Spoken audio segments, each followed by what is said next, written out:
But, that also makes it somewhat difficult being the last week of class. There's some kind of issues involved in that. Let's talk about those issues, guys. I would say those issues have good news and bad news. What should I say first?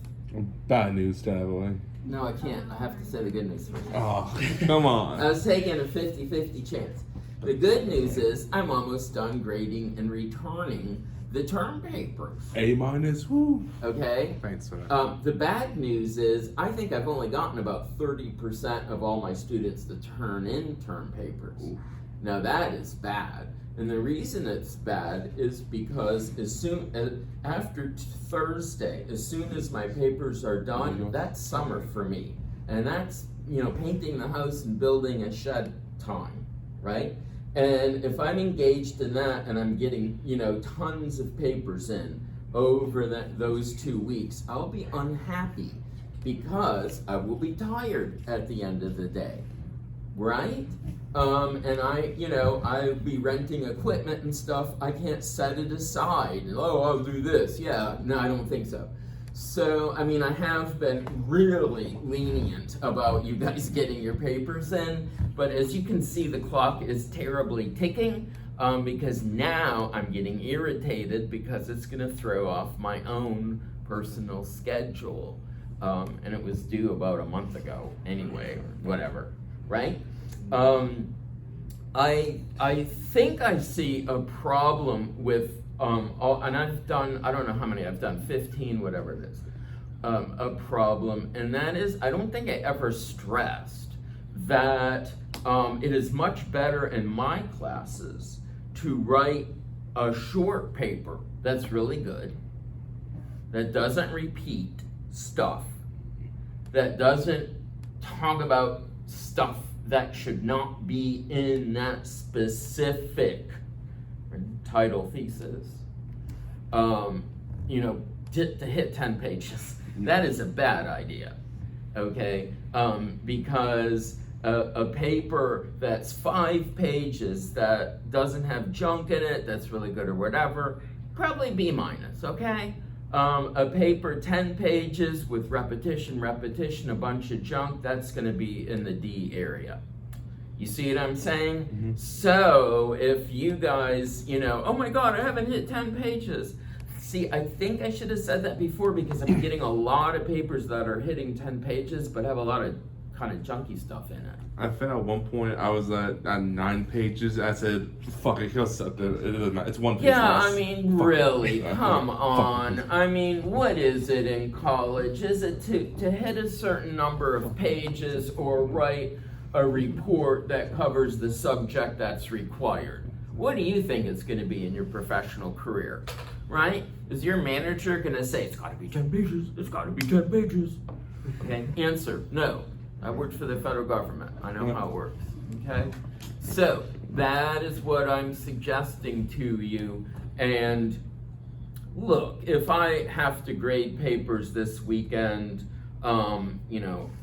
whatever, okay? But past that, then I am in a bad mood. And then I will take off points because what am I supposed to do? Sit around for a few weeks till, whatever, like I was telling you? I'm not gonna do that. So anyway, that is where we're at. What, you made an A? A-. Well, that's good. Yeah, barely an A, but still an A. You make an A- with me, you're gonna make an A with any other professor in terms of writing a paper. I am pretty sure. Well, it's not exactly where I would sit students aside in my office and talk about why aren't they going to grad school, but by the time you're getting into the 95, 96 category, I do that. Because people that can write that well have some real talent for academics. But that's not very often. So, look, what I'm supposed to do today is talk about the Cold War, okay? Almost amazing we got that far, given this horrendous semester as we sit on the verge of the Third World War. And, you know, that's the truth. What am I supposed to say? So anyway, where I left off, I was able to, you know, get through the discussion about the war. So this is the post-war world, okay? There's so much we could cover. You know, I did make notes this morning, but I also just do not want it to be a Wikipedia summary page. I hate that, and it's not teaching you, because you could just go read that. So I'll try to give you more, I think, insightful information than you would get from that source. Okay? And this is what first let's talk about the, you know, immediately after the war. Did you guys take history in high school? Yeah. Well, yeah. Did you take like world history or something along those lines? I took Texas, world, and government. Okay, good. So you've taken world history. Yeah. Okay, much of what they told you is wrong, or they've left out absolutely critical information for whatever reason. Okay, that's, you come to college, you learn that kind of stuff, right? So what they leave out, you know, I don't think they get much into this, is the behavior of the Soviet troops once they've invaded Germany, and the treatment of people in East Europe that were ethnic Germans. Okay, why don't we talk about that? Maybe because the idea is Nazis are bad. If you were German, you must have been a Nazi, so you deserved it. Is that what it is? I don't know. Okay. Some of you will become teachers, and I hope you don't, you know, follow into that trap. So what happens? What happens is that the Soviet troops, when they come into German areas, will of course assume that any area they come into, they're Nazis, okay? And that they had done things like what? What have they done in Russia? And it's not fun.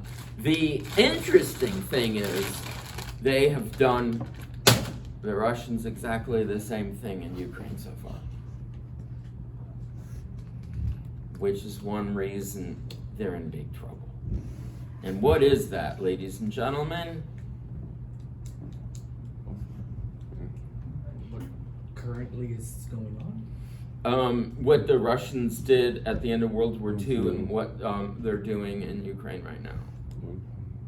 It's like you would think they'd learn their lesson. What, building ice cream shops? I mean, what do you think?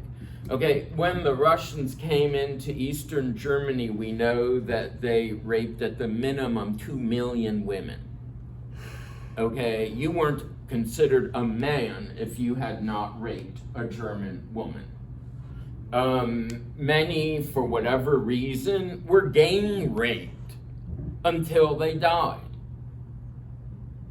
And many were raped in front of their husband and children. And of course, if their husband and children made a move, they were shot. Okay. Stalin was perfectly fine with this. He knew about it. He didn't really care. Okay. Did they tell you that in high school? No, you missed that one, huh? That's going on right now in Ukraine. Everything I just said. So, you know, you think that one through.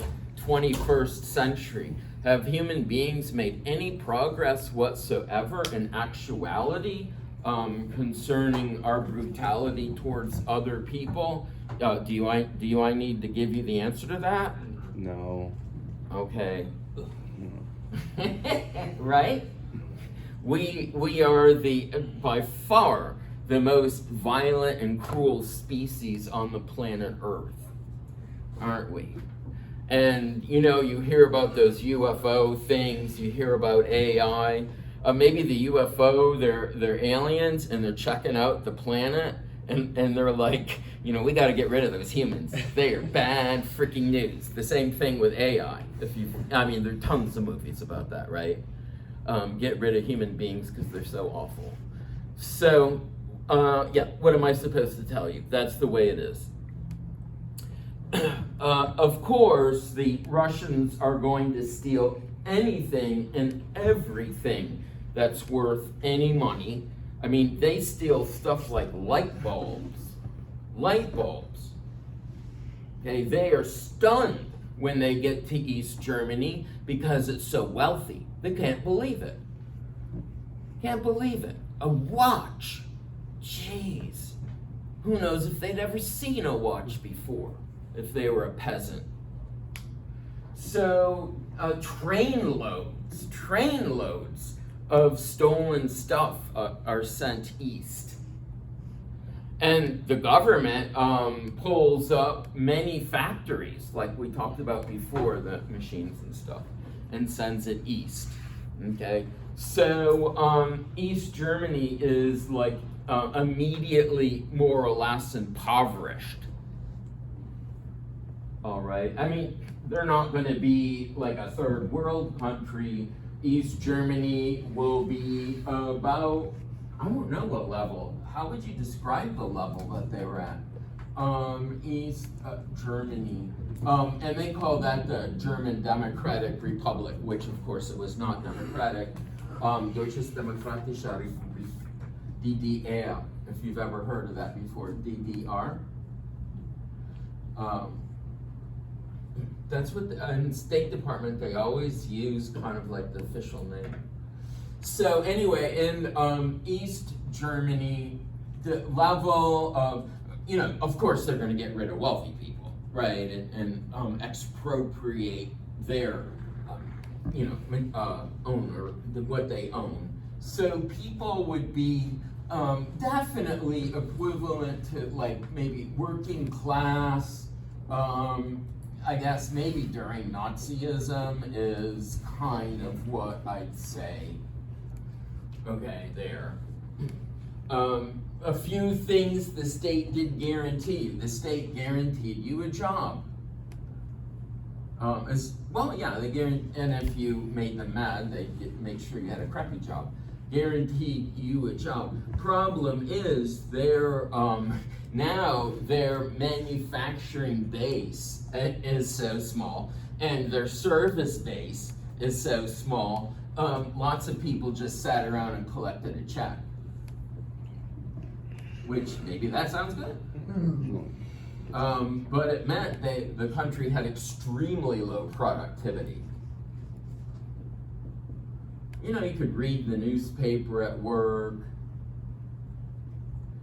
and still get your check. And heat was cheap, electricity was cheap. I mean, there's not much it may help to be cheap because there ain't much stuff to really plug in, you know? By the 60s, maybe a TV, if you're lucky. And rents are cheap. Nobody owns property. So, some people, what am I supposed to say? Some people liked it. It's like all my basic needs are going to be taken care of, okay? As long as I don't annoy the state. And it is easy to find out if you annoy the state. And it's easy because 1/6 of the entire population were spies. You heard me right.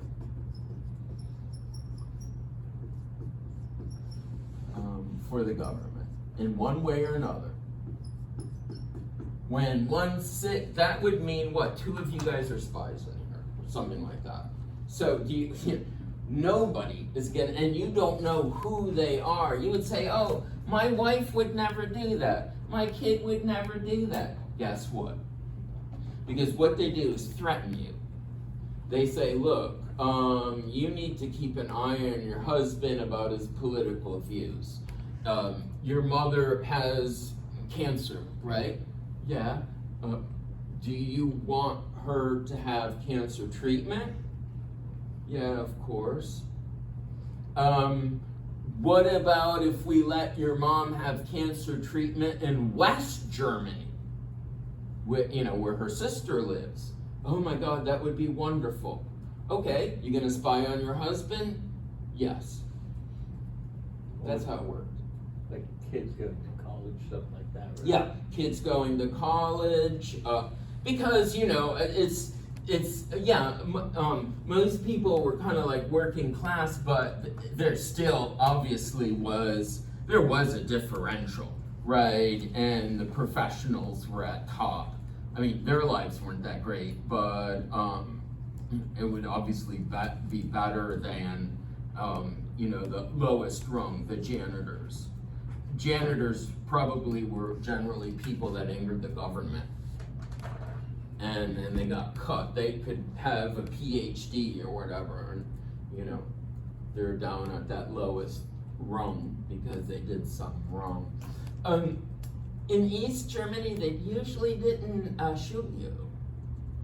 In Germany, they would have shot you. In East Germany, they usually put you in jail. 10 years, 20 years, whatever it might be. So, was this better than the Nazis? Yeah, it was better than the Nazis. Was it better than like the Weimar Republic? Hell no. Was it better than West Germany? Hell no.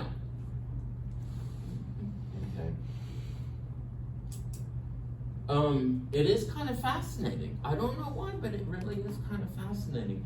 It seems that somehow, like hairstyles and clothing styles in the West got over to them like maybe 3 or 4 years later.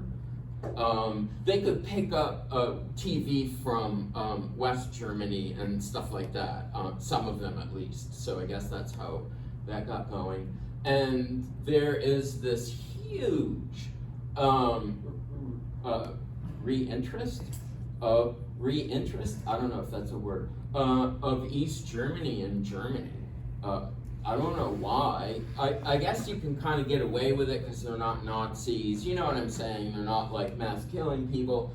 But like there's an East Germany museum where they've recreated rooms that would be like the rooms that somebody in East Germany would have had, I don't know, like in the 1960s or something like that.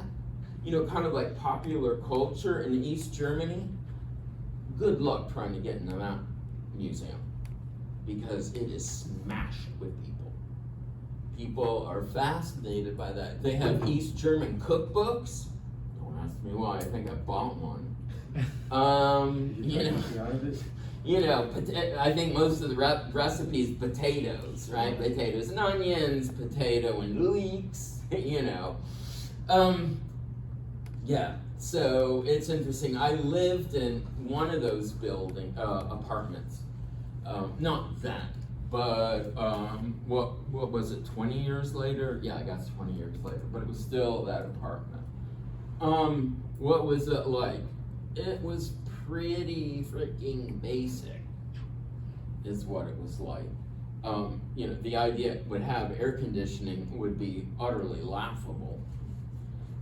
And like when you go down the stairs, you gotta turn a timer, okay? And you better freaking run because that timer is gonna be like 1 minute, and I constantly was getting caught in the stairwell, utterly dark, because the thing would go off. And it was like terrific. Now I can't see anything. So, I mean, that would be life back then, would have been like that. One of the language professors I had in East Germany, she was somewhat of an older woman, You know, she had been a language professor back in the DDR, and we were talking, you know, one-on-one, you know, what I'm talking about, however many years it was. And I said, do you ever miss the DDR? And she says, yes, I do. She really liked the security, and she was a professor, so she was at the top of the hierarchy. You know, okay, what am I supposed to say about it? But that's what she said. So the DDR was the wealthiest of all the countries under Soviet control. Believe it or not.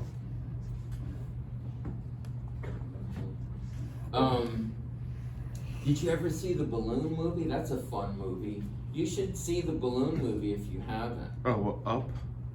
The one where the people escaped from East Germany in a balloon. Oh, yeah. That's a true story. They have the balloon in a museum in Berlin, a Cold War museum. Isn't there also the movies The Lives of Others about? Yeah. Yeah, it is about like a spy thing, and the spy feels like sorry for the couple at the end, I think, and doesn't report on them or something. You know, that's a really good movie as well. There's not many movies that Americans are familiar with dealing with East Germany. For the vast, well, I don't know the vast majority, but by far a big majority of people in East Germany, and especially if you're a professional, if the tooth fairy came down and asked them a wish, they say get the hell out of there and be in West Germany. Okay, so something like over the first about 15, 16 years, whatever it was, of the existence of the DDR, 20% of the population left. And they're not the old people. They're the educated, ambitious young people. Because because of the treaties at the end of World War II, you could travel around in Berlin. So Berlin was split as well. So the eastern half of Berlin was East Germany. The western half was the Western Allies. So if you could come up with an excuse as an East German to go to East Berlin, you didn't have to do much more than walk across, and then you're in West Berlin, and you're free. And they did have airplane service back and forth to West Germany. I mean, you know, a lot of people did that. Some really missed home.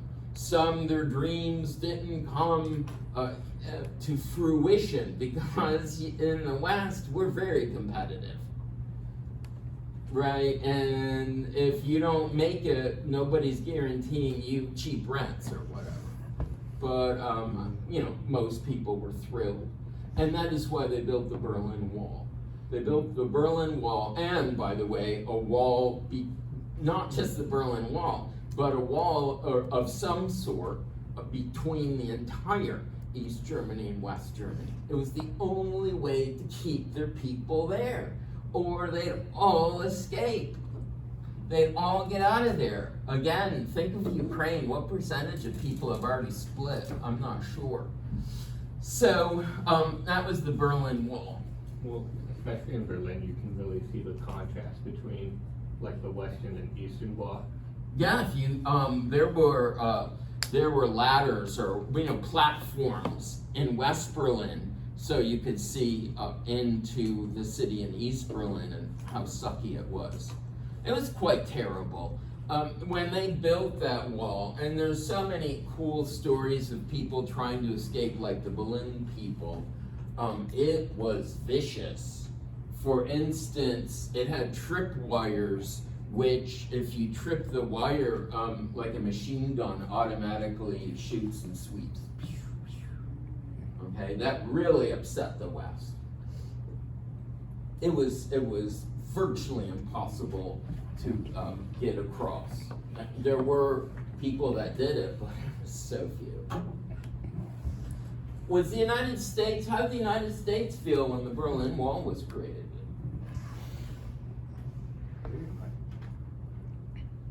I mean, did it concern us that much? Oh, yeah, did it concern us? You gotta be kidding. I think it didn't, like, weren't there whole shenanigans, like, involving people spying on each other? Like, didn't that increase dramatically in Berlin during this time frame, or? Well, it was hard to get back and forth unless your government let you.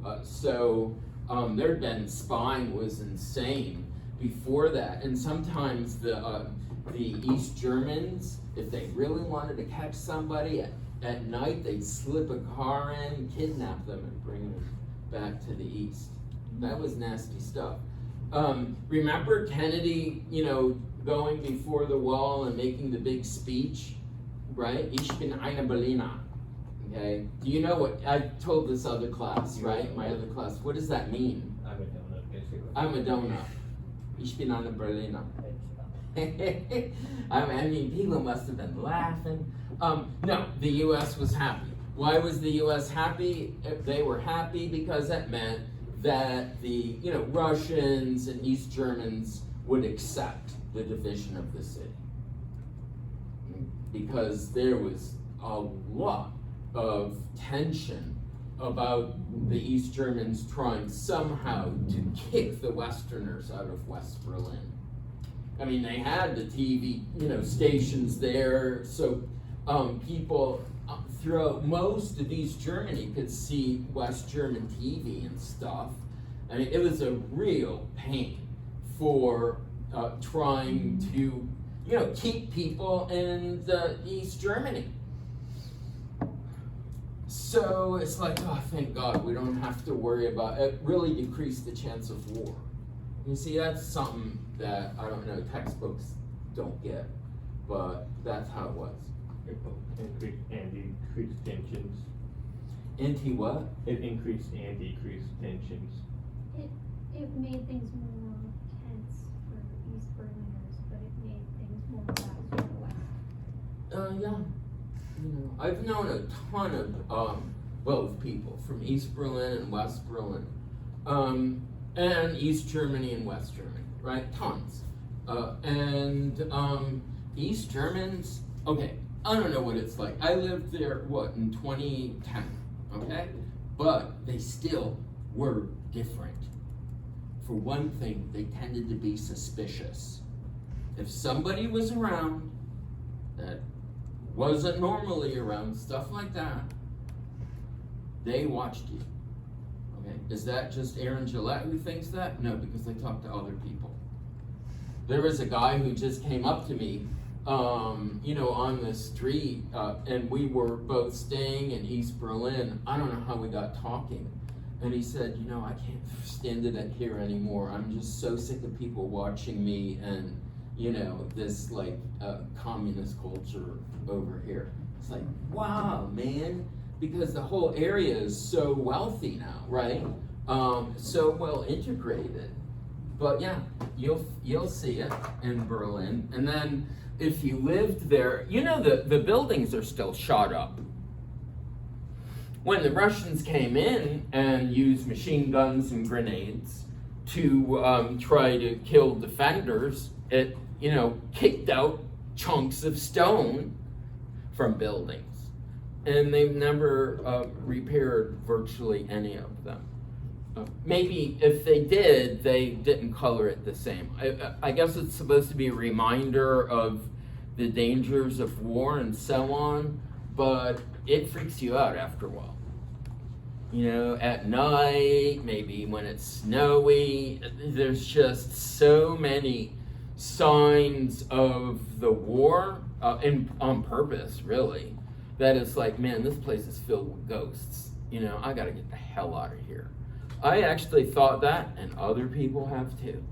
So, I mean, if you go like with UHD, because they go to Germany periodically, you know, you're not going to get the sense for that. You have to live there to get the sense for any of this kind of stuff. You know what I'm saying? They just take you to various sites and that's it. So, so that's some of the things I wanted to say about the Cold War. Oh, and there were Russians who stole so many watches. They had, their whole arm was filled just with watches. Some of them were obsessed with stealing watches. Huh? I want to say one of the most famous Soviet photos ever has been doctored, where them raising the USSR flag above Berlin. Oh, yeah. Because they edited out watches he had been stealing. Really? Yeah. Oh, cool. That is so cool for you to tell me that. I can use that one in my other classes.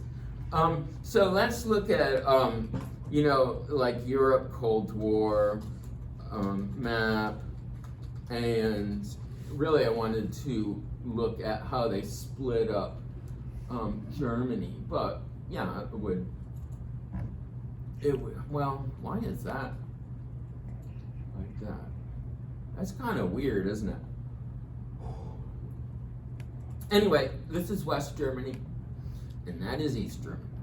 East Germany was a lot smaller because they had divided Germany up into zones, and each of the winners got a zone.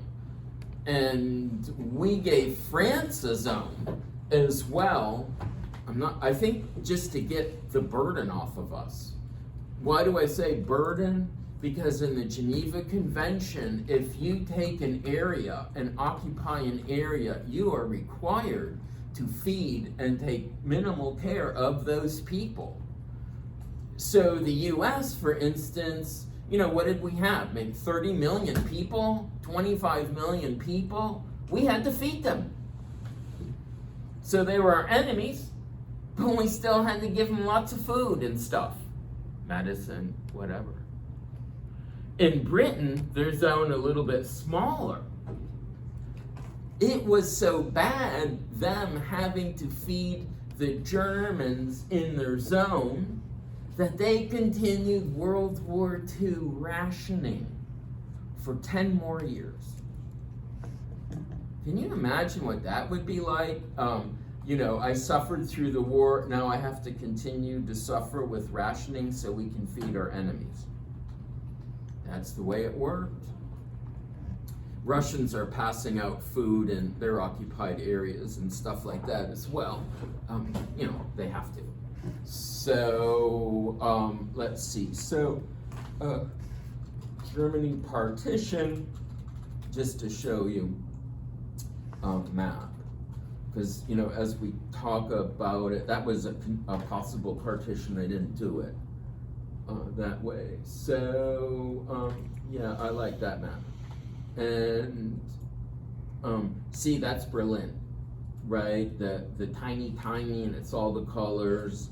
The Allies were these, right? We got the South. The French got that zone and that, and the British got that. The French tried to make people, and we got this because we said we need ports, and we don't trust you, Britain. So they gave us ports. And so we can get stuff down the river. You know, we were not in love with Britain. We were very much opposed to their imperialism. I guess you're taught that, you know, yeah, the British were allies, we got along with them, you know, really very well, but there was still a lot of suspicion of each side. Okay, and in terms of liking, countries don't do stuff liking other countries. Countries do stuff to benefit their country. That is what countries do. So we're not, you know, we bailed out Britain and stuff in the war, so, you know, they could keep fighting and we didn't have to. I mean, there's always a reason. So, you know, of course, they're just going to have to clearly cut off tons of land from Germany. They thought they had a lot of land cut off in the Versailles Treaty, right?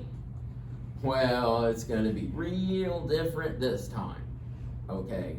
And the lands that had been German throughout, I mean, this was the land the Versailles Treaty allotted them. All of that's gone. Bye-bye. It's Polish and USSR, basically. This is Prussia and this is Silesia. And this is a river, okay, that divides them. It's weird because now the capital is pretty close to the border with Poland. So that's kind of weird. You can take like, you know, a little local train to get to Poland for if you had a reason you wanted to. And yeah, so this goes to Poland, and it's going to be very wealthy area, so Poland's going to benefit. But the Russians say, we're taking a chunk ourselves, okay? And we're taking that chunk because it's got a good port. So that was Königsberg, and now it becomes Kaliningrad. It made sense when you go back and look at Europe in the Cold War, because it would be like here. Okay, it would be this map is so distorted. I don't get what its problem is. You know, it's I can't fix the distortion. But they got this little chunkette. Okay, makes sense because you know, all of these countries were part of the Soviet Union, so that wasn't any big deal. Problem is that once the Soviet Union falls apart, then that little piece of land is isolated from, what did I do? 20, what? Is isolated from the rest of Russia. It sticks out in the middle of nowhere. Okay? And that makes us real, like, uncomfortable. Okay? Uncomfortable because what that means, oh, Bing, no wonder it's horrible. What that means is that there's a piece of Russia which will or does kind of threaten the West. Here is one that's okay. And there's a little bit. You see? It's sticking out in the goddamn middle of nowhere. This is a big geographical concern of NATO right now, because that is a 40-mile corridor right there. And if the Russians closed it, the Baltic countries would pretty much be doomed, although we would have World War III because we'd have to go to their defense. So, you know, keep your eye on that. And yes, there are nuclear missiles here. Okay, so, you know, lucky Russia, right? Let's see, what else did I want to do? So that was that one. Oh, I was going to mention, you know, there's different things to mention. Kind of going back and forth in the early Cold War. When the Russians were coming in East Germany, all right, word got out that they were raping and killing left and right. And there were some families who, for whatever reason, could not escape. They were just too close to the Russian front lines. Or they were super Nazi families and they just could not stand the idea that Nazism is dead and the Russians are going to run the show. So there was a mass wave of suicides in East Germany, German families. Sometimes you'd go into a house and all the family would be sitting at the table dead. They had committed suicide. That's really interesting. There's a book on that, for instance. Yeah. So, let's see. What did I have? Oh, again, I forgot to pick my notes up from home. What an idiot. So, what do I want to mention next? What was in maybe the Marshall Plan? That's kind of a good one. And, week 16A, that's us. And let's see for you guys. We've done that. Oh, right. I gotta talk about NATO, right? Because that's a thing. And the Truman Doctrine, skip it, okay? It's not really following through the lecture today in the way I'm delivering the lecture. Obviously, as you know, the relations between the West and the East will break down, all right? Actually, that includes Poland and stuff, so we need to get another map. And there's Ukraine, by the way, which was part of the Soviet Union. It would be my Cold War map, so it would be this guy, the weird one. Okay, so that's the area that, if it's red, it was in control of communists.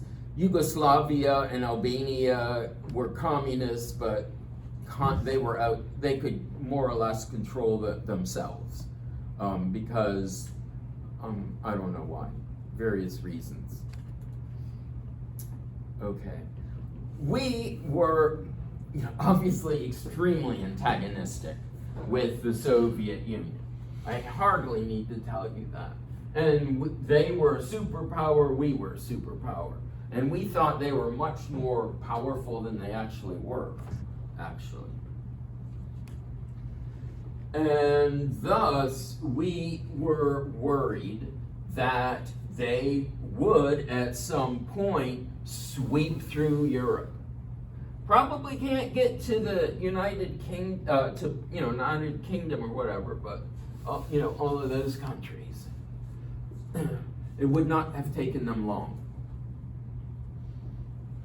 at all, because they had all these massive numbers of troops along the border, much more than we and our friends had. So what? What if they had taken that area? Who cares? Why is that important? Okay, we were freaked out over this. We're not anymore, because all those countries are part of NATO. The Soviet Union broke up a big chunk of it. Ukraine certainly is not going to fight with them. So nobody's really worried of some mass invasion of Europe by Russia. They're just worried about those countries that were part of the Soviet Union, a few of which are NATO members now. But so why did we care? Soviets race across and take the rest of Europe.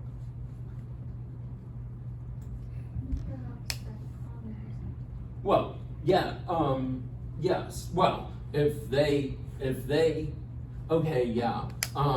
You made a leap in logic, though. There was a point I wanted to hit before I went that far.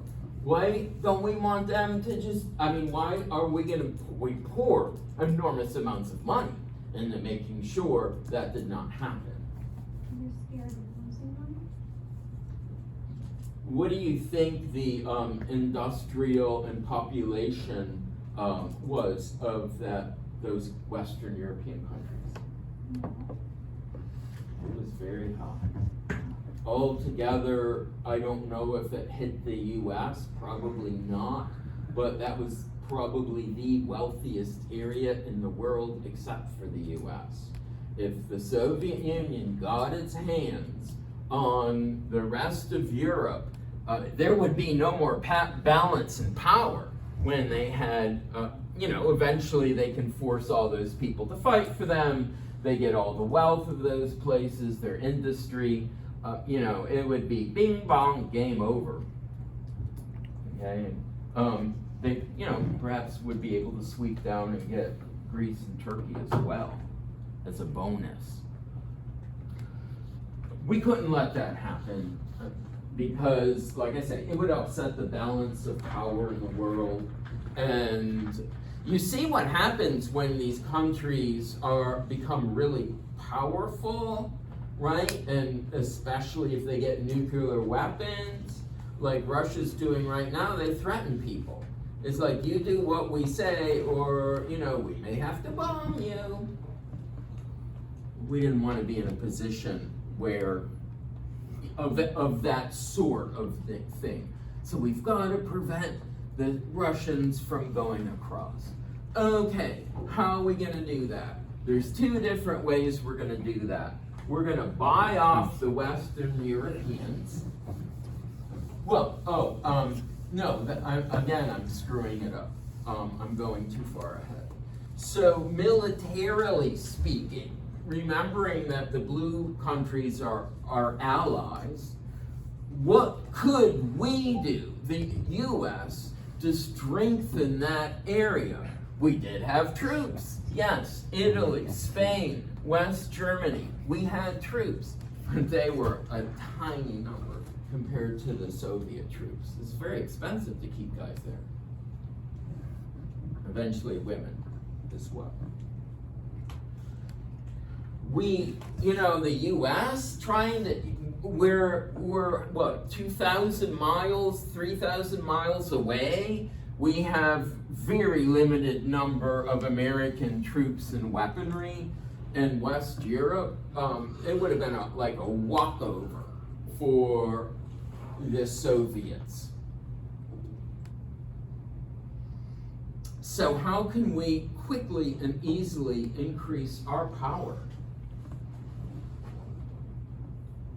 Put bases there.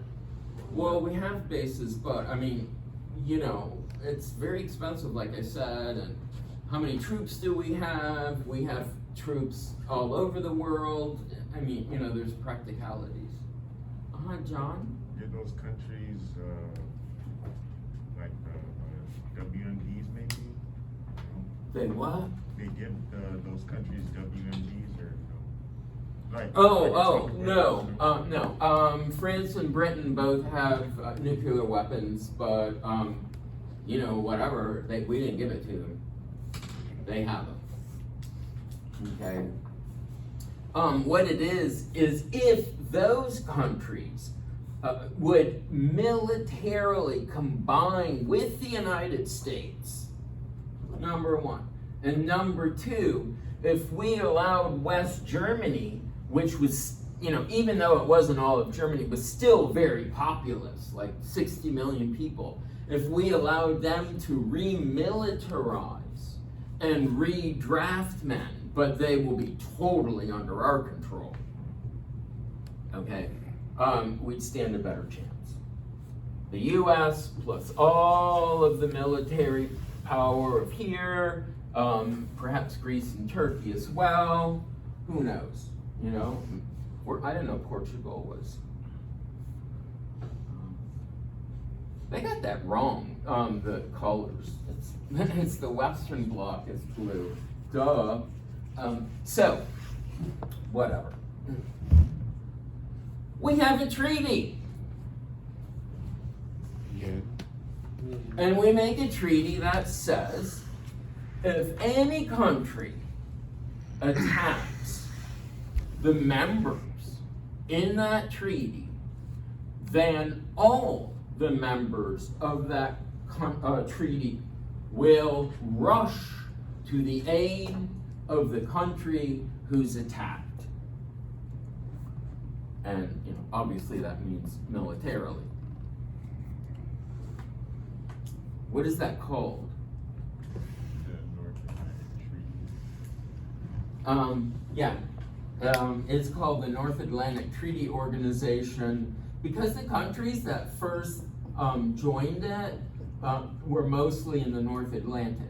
But then everybody joined it, so it's no longer have anything to do with it, North Atlantic. So that was what it was. I think it was 1949, wasn't it? That we created something like that. It's abbreviated NATO. And the clause of, we all defend each other is Article 5. Okay? You should know Article 5 because that's the one we're kind of worried about. Because if the the Russians attempt, and remember what? These are NATO countries now. If they attempted to do anything with that, anything with Romania, Poland, which they have threatened to do because that's the countries we're bringing supplies through to. Okay, supplies to go into the hands of Ukrainians to kill Russians. If he did that, that would all the countries, and by now all of the virtual, and these guys are going to join in a couple of weeks. Almost all of these countries, including Spain, are now part of NATO. That's called World War III. Because if the U.S. and then Europe, obviously China will be dragged in, as will South Korea and Japan and so on, some way or another.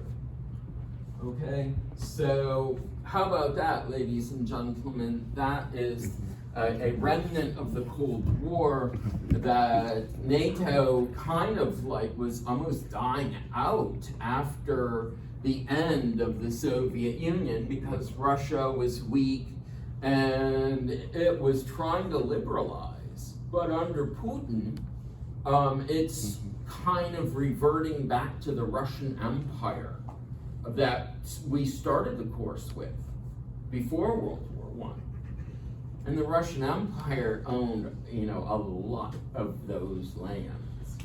So there you go. That is dangerous as hell. And when will this fear end?